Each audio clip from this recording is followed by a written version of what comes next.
Absolutely no service.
Good evening, everybody, or should I say good afternoon. It's 5 o'clock, which is the new advertised start time of Cabinet on today, Wednesday, the 14th of June, 2023.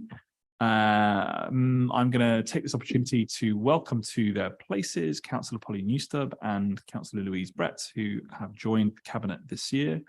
I think we put on a note of thanks both to Councillor Aisha Raza and to Lauren Wall, who served in Cabinet during the previous municipal year, and we thank them for all of their work. We will go first to apologies for absence. We have Councillor Costigan, who is with us online and not in person, but that's totally fine. I don't believe we've got any other apologies. Matters to be considered in private. I don't believe that there are any. There are no urgent matters. Are there any declarations of interest? No. If not, I direct Cabinet to the minutes of the previous meeting and I ask that they are agreed. There are no appointments to subcommittees or outside bodies, so we begin with the 2022-23 Revenue and Capital Outrun. Councillor Donnelly. Thank you, Chair.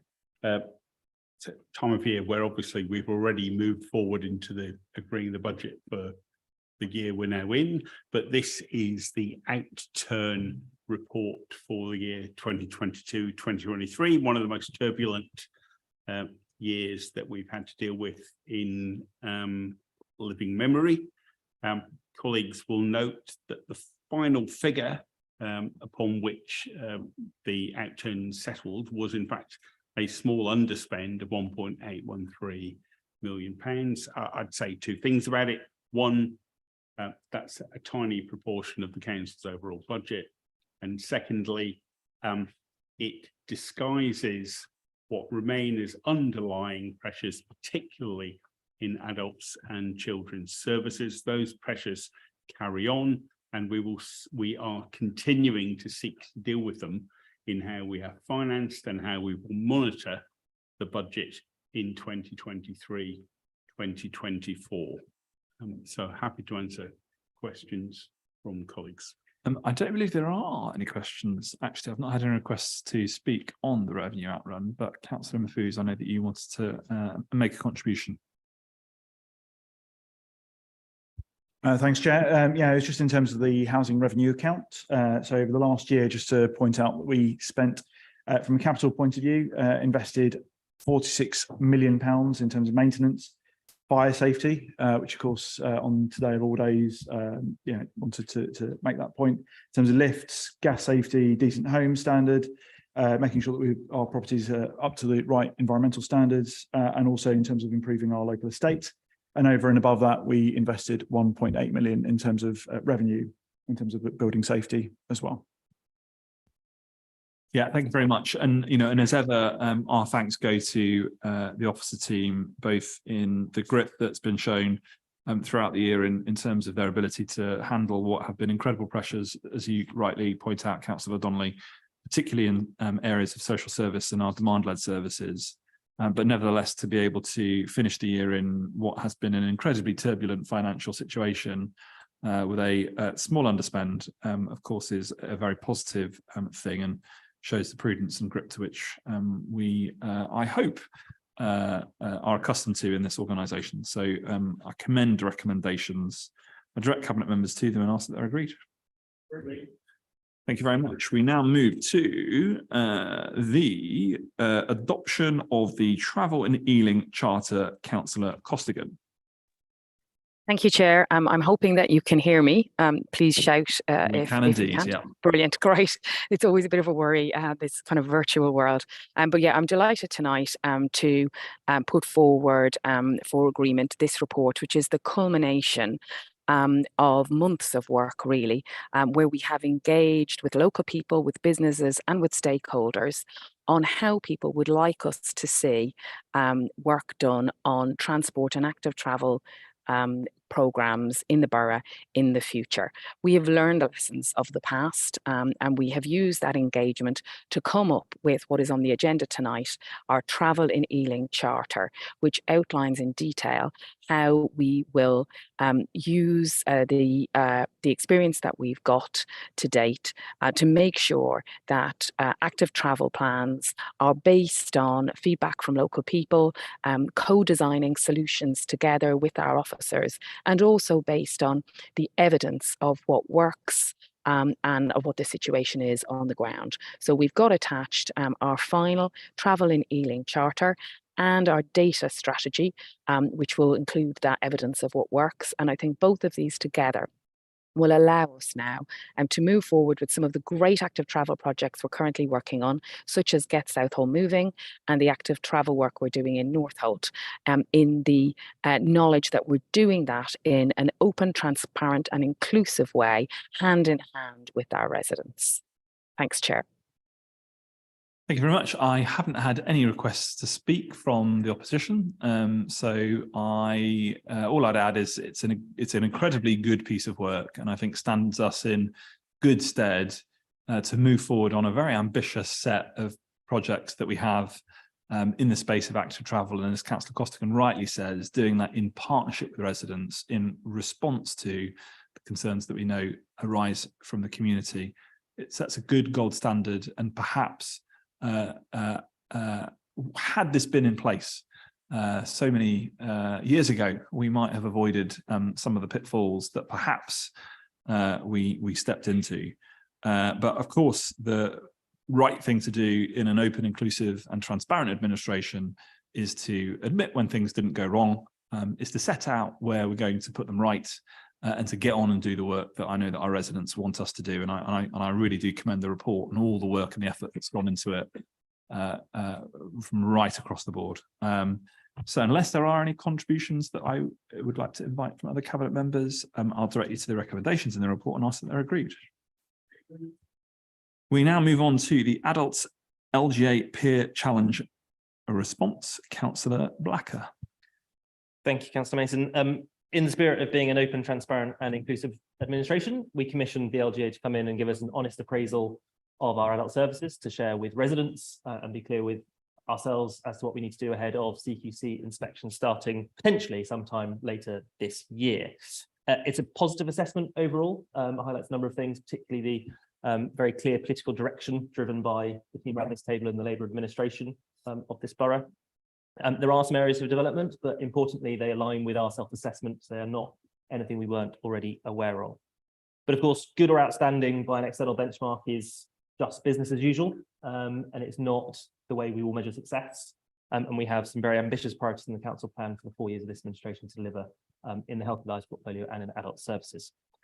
Just before I finish, I just wanted to thank all the staff who put their time into responding to this and engage in an open and transparent way with the inspectors who came in, which was very good to see, and particularly commend the transitions team who are highlighted as providing national best practice in this area. So very well done to them. Thank you very much. Any questions or contributions? There was previously an indication from Councillor Steed that he wished to ask a question, but I don't believe that's happening now anymore. On that basis, echoing Councillor Blacker, the thanks to officers and to Kerry and your team. I direct you to the recommendations in the report and ask that they're agreed. Implementation of idling engagement and enforcement plan, Councillor Costigan. Thank you, Chair. We know that idling vehicles add to air pollution in our borough, and we promised in our manifesto in last year's elections that we would ramp up fines for idling to the maximum we are allowed to do by law. So I'm delighted that tonight we're putting our money where our mouth is, and this report is going to do exactly that. It's going to mean that people who idle in our borough, leave their engines running unnecessarily, will face fines of £80. That's the maximum we're allowed to do under the law. We're not allowed to go any further than that, but we promised we would make it the maximum, and that's what we're doing tonight. So I would ask everyone to back this as part of our fight against polluted air in our borough, and as part of our broader fight against climate change. Thank you very much. I have had requests to speak from two councillors, so we'll go first to Councillor Julian Gallant. Thank you, Chair. Can I ask, how will you educate drivers to want to switch off idling engines, akin to the way that drink driving has become socially unacceptable as well as illegal? Will you coordinate the effort with other boroughs? And on the process of enforcement, do you propose to issue verbal warnings prior to issuing PCN? Councillor Costigan.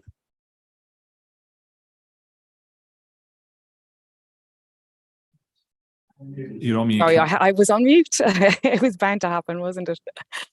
Thank you, Councillor Gallant. And I hope that you're backing this initiative. I didn't quite hear that in the question, but I'm hoping that it is something that you're backing. He is visibly nodding his head in affirmation in the room. Great, that's excellent to hear that you're backing this initiative. And certainly, if you read the report, we've mentioned in it that our approach is going to be based on what we're calling the 5 E's. And the 5 E's, let's see if I remember, are explain, educate, encourage, engage, and finally, enforce. They are the 5 E's. So very much part of that is education. Our education approach will include signage. So we're going to be putting signage in hotspots in the borough. We're going to look at perhaps working with some local schools and see if they can help us to put together the kind of signs I think that perhaps motorists who are engaging in this behaviour might take into account. If we've got kids explaining how nitrous oxide can have such an impact on their health, then perhaps that will make people sit up and listen. We'll also use, of course, our own communications channel, social media, our Around Ealing magazine, all of that to make sure we can get the message out there. We will, of course, work with other London boroughs too, where we can. We're one of the few London boroughs who are ramping these fines up to the max, and most boroughs aren't going that far, but we are very insistent that we have to make sure that people understand we have zero tolerance of unnecessary idling, because we know what a big impact it has on the health of people in our borough. And I know I've said at previous council meetings that 160 people a year in Ealing die as a result of air pollution. And, this action is really important, I think, in addressing that matter. So certainly, we will be looking at education. You've mentioned verbal warnings. Yes, certainly, like I say, and we have this kind of 5-stage approach, and encouragement and explanation will be part of that. Always when we do enforcement, we start off with a period of writing people letters and explaining to them that this behaviour is unacceptable. But we will be moving towards enforcement, and we will be fining people the maximum £80 where where they are unnecessarily idling and putting the health of both children and adults in the borough at risk. And I'll do a shout out to the residents of Churchfield Road, for example, who are also taking part in, good, positive civic action, which is that every part of the borough, not just the council, but also residents themselves, have got to come forward and help us sort of enforce the rules and work with our neighbours to make sure that we do make these things unacceptable. So I think the warning goes out. If you are at a level crossing at Acton Central, you could well be politely asked by your residents to switch off your engines, which of course we should all be doing for those of us that drive. So thank you to those people who are taking an active part in our sort of civic life in helping us do those things. Councillor Malcolm, I believe you've got a question too. Thank you, Chair. Yes, the Liberal Democrats support this initiative as well, and the principles behind it. The question I've got relates to the sort of targeting of resources from anywhere from the explain element to the enforcement. So how can residents or councillors influence where the council officers will target some of their enforcement or more of their explanations? And how do officers use either the data they've got or amass data to make sure they can target their resources as effectively as possible? Councillor Costigan. Thank you, Councillor Malcolm, and thank you for your support for this initiative. Yes, certainly, we're happy to take reports from residents or from councillors if they're aware of any particular hotspots, and that specifically so we can make sure that we put signage up in those places as well. We will be looking for hotspots so that we can put, like I say, those signs that we're hoping that we can get some of the kids from local schools to help us put together. So if you do have ideas for that, please let me know. I know that we've got, we have got complaints that we've had in the past from residents, and we have that information, we have that data, and we'll be using that to deploy our resources going forward. But if there's any additional hotspots that people are aware of, they should let us know. I think just to add to the work that local people and local communities have been doing that the leader just mentioned. I know Mayfield Primary, both myself and Councillor Nagpal were out with them a few months back, where the kids in the school went out to parents who were idling around the school at the end of the school day. And that was very effective as well. So I think it's about the whole community coming together and making sure that we are clear that idling really isn't acceptable. And we're all going to work together, both in terms of education and enforcement, to make sure that we reduce this serious impact on the health of people old and young in our borough. Thank you. Unless there are any more questions from members of the Cabinet or any contributions, I thank you for the report, direct to recommendations, and ask that they are agreed. And so, as we see a change in cast list for the opposition, we come to the final. Well, we've just approved the final report for his second stint at the London Borough of Ealing of Darren Hennigan, who has been with us now for a second period, having once upon a time helped us implement our wheelie bins, and much more than that too. And wasn't that a fun time for you, Darren? I'm sure. Wheelie fun, as Councillor Mahfouz has just pointed out. Of course, I would never make such a joke. But Darren, let me put on record the Cabinet's thanks to you for your second stint with us.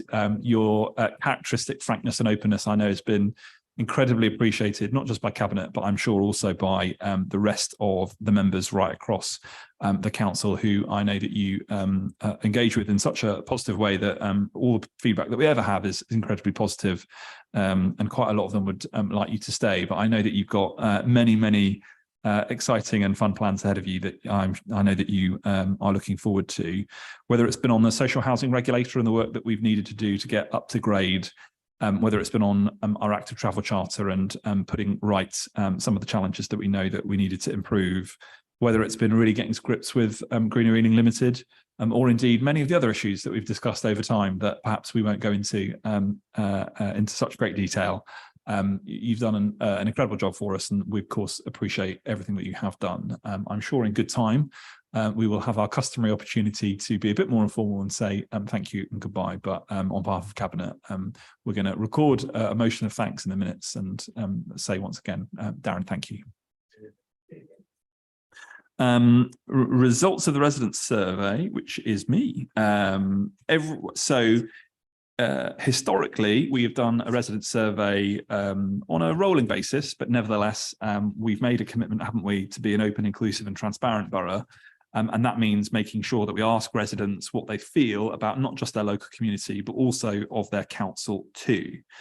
We do that using a methodology which is consistent right across London. So the questions that we ask are consistent with what is asked by other London boroughs and indeed London councils to help us establish benchmarks that inform the decisions that we take.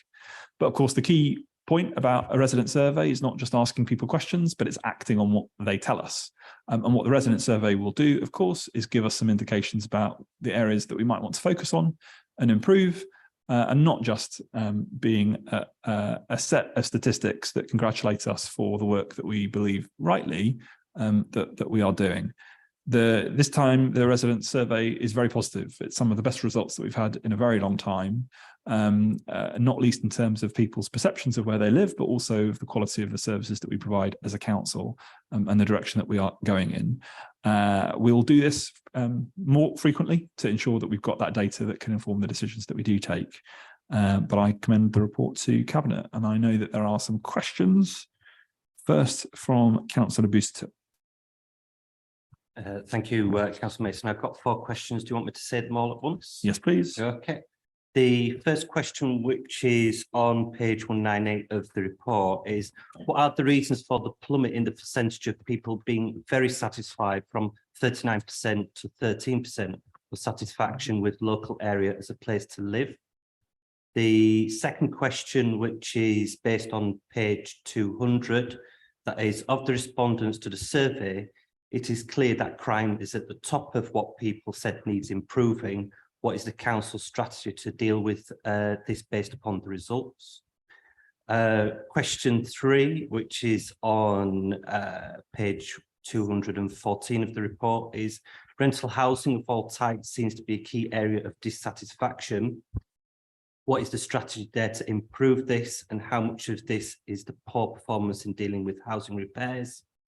And question 4, which is on 232 of the page 232 of the report, is 91% of respondents disagreeing with the council in easy to contact, saying have difficulty getting through the right person and unable to get through to the right department. Will the council now look at ways to rectify this?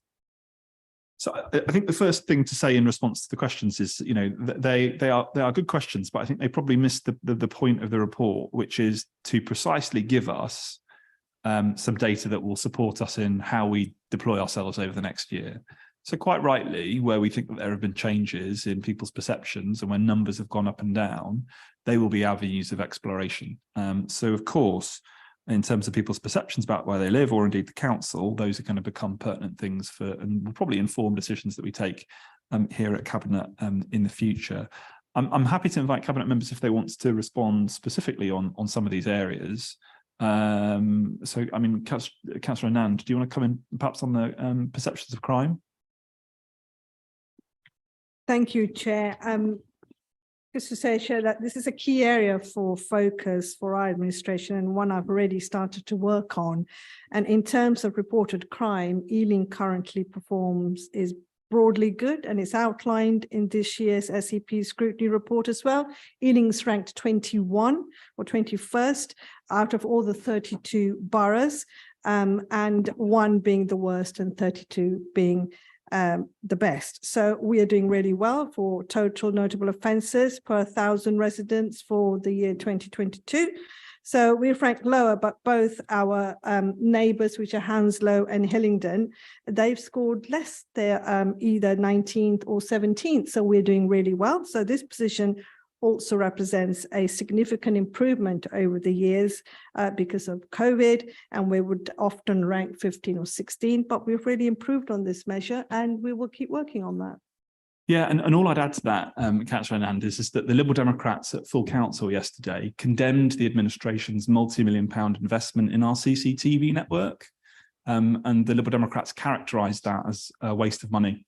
Of course, that's not the case. We now have a purpose-built, state-of-the-art CCTV control centre that, of course, is also making sure that we have an extended CCTV network.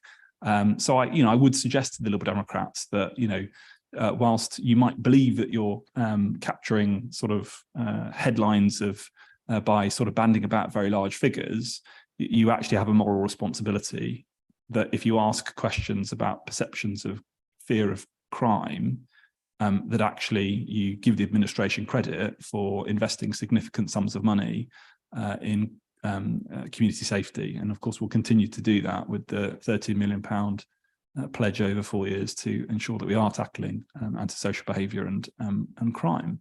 Councillor Donnelly. Yeah, thank you, Chair. Just in the YouTube age, I think it's important not to let inadvertently inaccurate statements fly on the record. And I think Councillor Busuttil may accidentally have said that 91% of residents found the disagree that the council is easy to contact. In fact, it says right at the top of that slide, 58% of people think the council is easy to contact. 91% of the 17% who disagree put it down to the phone.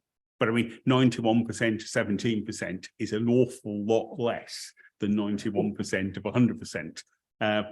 It's not to dismiss the topic, and I've spoken at the past in Cabinet when we're talking about the performance reports, that we are seeking at all times to redeploy people back onto what you might call the mainstream phone reception. That's been made very difficult by repeated draws on our resource because of initiatives generally out of our control, originating from central government. But just to put that right.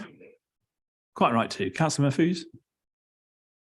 Yeah, I mean, thank you, Chair. And I mean, clearly, Councillor Busuttil, my voice didn't ring to the back of the room because I was talking only a few minutes earlier about the investments that we have made in terms of making our homes safe and genuinely affordable, in terms of the investments around the maintenance, around fire safety, around gas safety, making sure that our residents are safe in their homes. That's absolutely critical, and that's where we have put our money, where our mouth is, in terms of making sure our own tenants are safe in their homes. Beyond that, we have put investments in terms of making the outside space improved. And of course, we are not only here for our own tenants, but we are absolutely championing the rights and supporting those who are in the private rented sector, which is an absolutely broken market at the moment. We know those rents are going through the roof. We know that that is creating families turning up as homeless on our doorstep for us to support. And we are there to support them in trying to prevent that homelessness. And I talked through some of those numbers only last night. But beyond that, we are making sure that we have already introduced our licensing scheme to ensure that we are setting the bar for what we expect a decent home to be, not only on our own estates, but across the borough to the maximum limit that we can at this moment. We are obviously looking to expand that across the borough, across the whole borough as soon as possible. And we're also establishing that private renters association as well, in order to make sure that we are absolutely showing that we are on the side of everyone who is living in social or private rented properties across the borough. Councillor Glant. Thank you, Chair. Also like to add my congratulations for the report. It's very good. It's very full. I'd like to ask you, what gives you the greatest cause for concern coming out of this report? An existential question.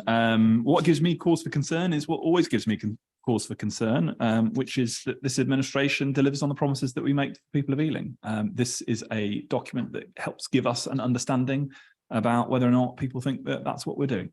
And it helps us and informs us in terms of the decisions that we take throughout the year. But of course, the ultimate judge will be the people of Ealing themselves. And only 12 months ago, they gave us the largest majority that we've ever had.